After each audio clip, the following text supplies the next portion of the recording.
واحد بيقول لقد طبقت الشريعة المسيحية على الزواج،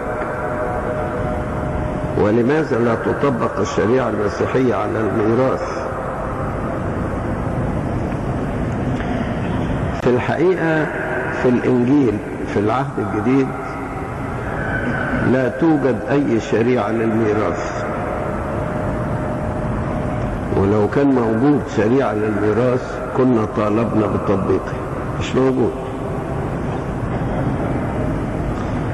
فإيه اللي انت يعني حطه في ذهنك من جهة الشريعة؟ مش موجود.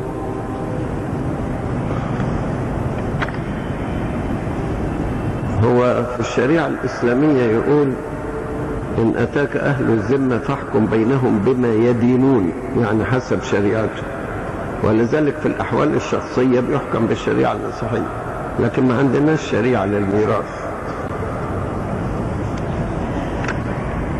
المسيح قال له شخص وقال له قل لأخي أن يقاسمني الميراث، قال له من أقامني عليك مقسما أو قاضيا. لما تروح تحب أخوك تعرف تقسم الميراث تقسيم كويس. أما إن كان يعني حكاية